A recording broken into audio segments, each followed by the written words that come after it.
Lalu apakah skema baru penerimaan murid melalui SPMB di tahun 2025 ini bisa meminimalisasi masalah sistem yang berlaku saat ini? Kita akan ulas lengkapnya bersama Wakil Ketua Komisi 10 DPR, lalu Hadrian Irvani, lalu juga Ketua Dewan Pakar FSGI Retno Listriarti. Selamat malam Pak Lalu, Bu Retno. Selamat malam. Iya. Malam Mas, Baik. Kita bahas lagi di Jumat ini soal SPMD dan perubahan dari PPDB. Saya ke Pak Lalu dulu. Mendiknasmen mengungkap sistem akan lebih fleksibel katanya di daerah terutama. Respons Anda di Komisi 10 bagaimana? Seperti apa? Dan ada catatankah dari sistem yang sudah bergulir saat ini? Baik, terima kasih. Jadi memang yang konsep SPMB ini sudah dikomunikasikan dan didiskusikan dengan kami di Komisi 10. Ada penekanan-penekanan yang kami sampaikan, terutama ketika melibatkan pemerintah daerah. Ya otomatis karena memang sasarannya adalah SD, SMP, SMA, maka tentu itu merupakan wilayah kerja dari pemerintah daerah. Nah, terutama yang domisili yang merupakan pengganti dari zonasi. Nah, ini kan pentingnya melibatkan pemerintah daerah, dalam hal ini Dinas Pendidikan. Ya tidak hanya Dinas Pendidikan kalau menurut kami, karena ini memang harus berkoordinasi juga dengan dinas yang menangani tentang tata letak wilayah atau tata ruang yang ada di situ. Karena di situ kan akan melihat atau memetakan antara jarak sekolah dengan jarak rumah calon siswa tersebut. Nah, ini tidak boleh ada permainan, sehingga kami berharap dari Komisi 10 berharap agar pemerintah daerah ini juga melibatkan DPRD provinsi maupun DPRD kabupaten kota dalam hal pengawasan. Ya. Nah, pengawasan ini harus kita betul-betul laksanakan dengan baik, sehingga kecurangan-kecurangan yang dulu menjadi persoalan di PPDB itu tidak akan terulang kembali di formula baru yang namanya SPMB ini. Oke. Gitu, Mas. Sebentar, Pak Lalu, saya menggarisbawahi kalimat yang Anda utarakan tadi. Tidak boleh ada permainan. Kita tegaskan saja, permainan ini adalah pungli maksud Bapak? Atau ada hal lain? Ya, PPDB kemarin dalam evaluasinya kan ada macam-macam persoalan lah. Salah satunya adalah manipulasi data kependudukan. Oke. Nah, itu tidak boleh lagi terjadi. Apalagi sekarang kan tidak menggunakan KK, ini menggunakan jarak rumah dengan sekolah. Ya. Nah, oleh sebab itu, ini kan rawan juga terjadi manipulasi jarak. Nah, sehingga penting kiranya sangat kita perhatikan kepada pemerintah daerah, pengawasan ini harus betul-betul dilakukan. Kalau urusan pungli dan sebagainya, ya kami tidak terlalu jauh masuk ke arah sana. Tapi yang jelas, persoalan-persoalan yang terjadi kemarin yang sangat jelas dan diberitakan di media massa adalah adanya manipulasi data kependudukan. Oke. Nah, tapi yang ingin saya tekankan, dari sistem ke sistem yang berubah, dari rezim ke rezim, dari tahun ke tahun, yang banyak perubahan itu, selalu ada saja celah untuk pungli itu tadi ya. Kalau tadi sebelumnya Pak Lalu bilang manipulasi data kependudukan, belum lagi jual beli kursi, nanti kalau sekarang diterapkan domisili katanya manipulasi jarak. Sampai kapan sih manipulasi ini bisa dieliminir begitu kira-kira, dieliminasi Pak Lalu? Ya, inilah pentingnya sosialisasi yang harus segera dilakukan oleh Kementerian Pendidikan Dasar dan Menengah. Kementerian Pendidikan Dasar dan Menengah ketika sudah menetapkan SPMB ini sebagai kebijakan baru dalam pelaksanaan rekrutmen siswa atau siswi baru di tahun 2025 ini, maka tentu harus segera mengundang pemerintah daerah, mengundang seluruh stakeholder pendidikan dalam rangka mensosialisasikan ini. Nah, terkait dengan kecurangan-kecurangan yang terjadi, disitulah harus dibahas agar tidak sampai terulang lagi kesalahan-kesalahan yang merupakan penyebab kenapa PPDB ini diganti menjadi SPMB. Kalau kesalahan-kesalahan itu terus terulang lagi, ya sama saja dengan PPDB yang sebelumnya, kan seperti itu. Itu dia. Ganti menteri, ganti lagi sistem rekrutan siswa baru begitu. Ini saya tanyakan juga ke Bu Retno. Kalau begitu ini jangan-jangan hanya cuman ingin ganti legacy aja gitu kan, dari menteri ke menteri perubahan lagi. Jangan-jangan hanya cuman itu, karena substansinya seperti tidak ada yang secara krusial berubah benar secara signifikan untuk ya setidaknya ke arah yang lebih positif, lebih baik begitu. Karena celahnya akan ada saja. Bagaimana evaluasi dari Bu Retno sejauh ini? Iya, pertama kalau membaca yang katanya sudah disetujui oleh Presiden ya, Oke, itu sih sebenarnya hanya kutak-kutik kuota ya. ya, Jadi artinya kuota yang prinsipnya kuota yang dulu bernama jalur zonasi, yang sekarang bernama domisili dikurangi gitu. Dikurangi itu di level SMP misalnya berkurang 10% kan, jadi 40. Lalu untuk SD saja yang tetap, tapi untuk SMA, SMK serta SMP memang terjadi perubahan. Nah, untuk SMK, SMA ini perubahan SMA terutama ya, ya. memang agak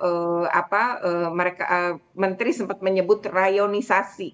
Jadi seperti dulu misalnya anak dari Jakarta Utara bisa memilih sekolah di Jakarta Pusat, anak di Jakarta Selatan bisa memilih di Jakarta Barat kan begitu. Ya. Jadi model rayonisasi seperti dulu gitu. Nah, hanya rayonisasi ini bernama domisili yang kemudian untuk SMA tuh katanya mau diperluas seperti rayonisasi Nah, tadi. itu Saya sebabnya melihat karena jumlah sebenarnya hanya SMA-nya itu yang ya. terlalu sedikit atau bagaimana Bu Retno? Sorry. Jadi prinsipnya Oh, ini mengakomodir kayaknya protes sebelumnya terkait dengan jalur zonasi yang kemudian oke. diubah. Dulu kan zonasi ini atau yang sekarang mereka disebut Domisili. sebagai domisili Ya. gitu kan awalnya 70% di zaman Pak Muhadjir.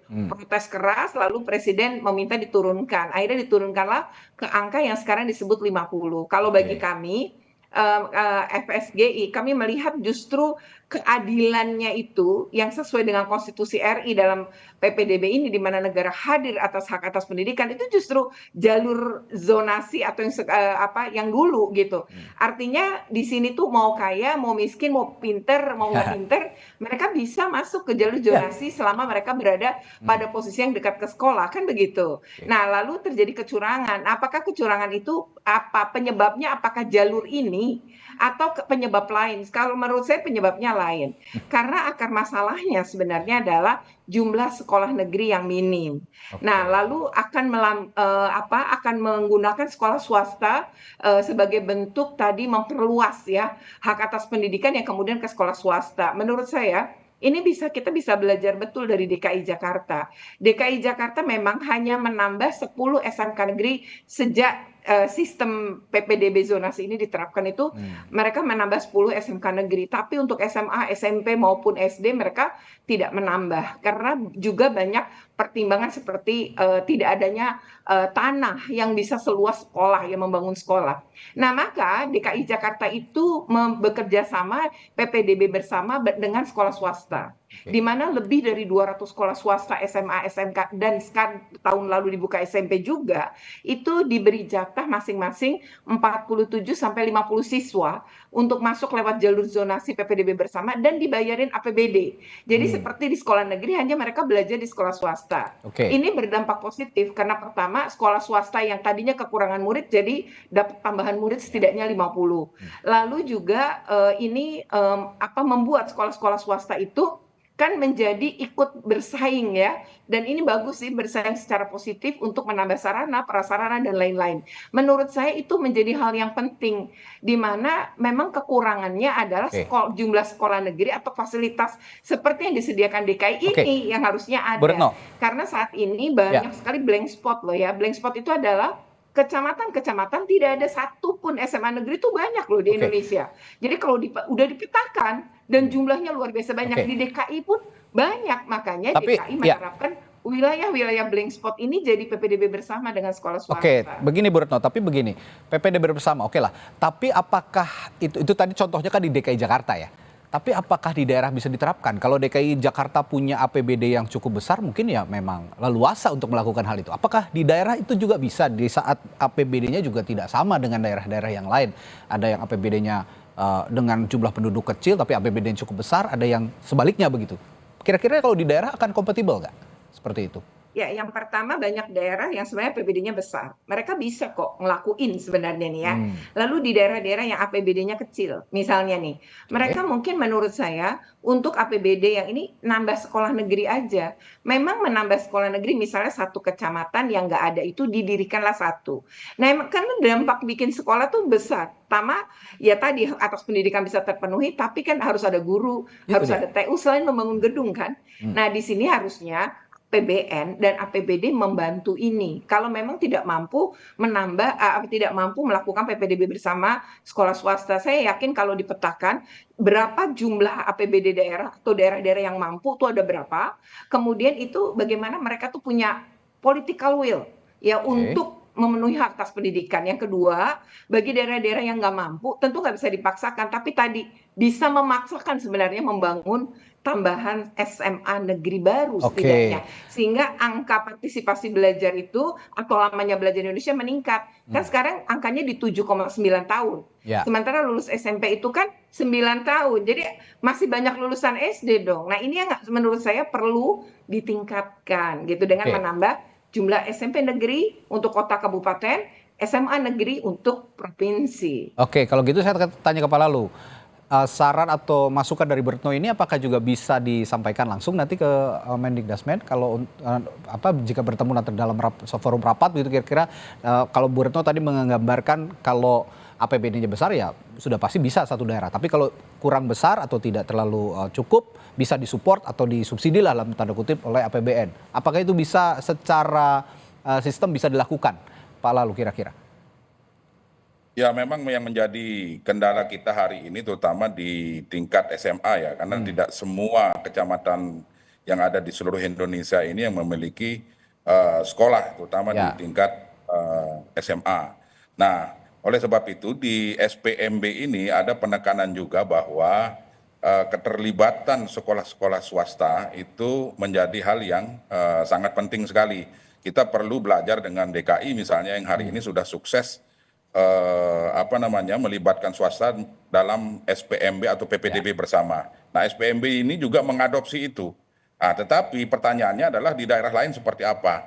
Kemudian dalam rapat kemarin dengan Mendikbudrismen beserta seluruh jajaran bahwa kami juga mengusulkan bagaimana caranya agar hari ini di wilayah-wilayah yang terutama di kecamatan-kecamatan yang belum memiliki sekolah atau SMA agar segera dibangun SMA negeri yang baru. Karena kadang mindset atau cara berpikir masyarakat kita terutama di wilayah-wilayah atau di luar kota-kota besar ini, ya mereka lebih berpikir bahwa di sekolah negeri lah yang paling pas untuk menyekolahkan putra-putri mereka. Tetapi yang menjadi kendala kita hari ini adalah anggaran untuk membangun sekolah baru ini kan tidak sedikit.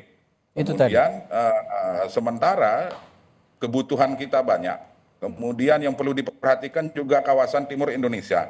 Sehingga kami di Komisi 10 DPR RI hari ini sedang mendorong agar mandatory spending 20% APBN maupun APBD untuk pendidikan itu benar-benar harus dilaksanakan untuk pendidikan, untuk pemerataan sarana dan prasarana, untuk peningkatan mutu dan kualitas dari guru maupun siswa didik kita.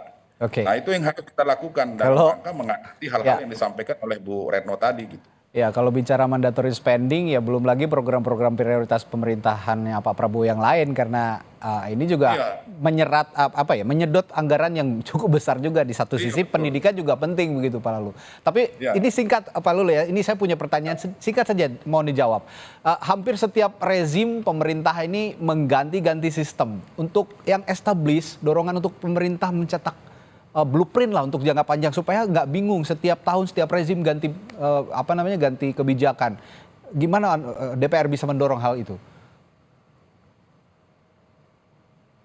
Pak Lalu? Baik, sepertinya ada kendala teknis dengan Pak Lalu.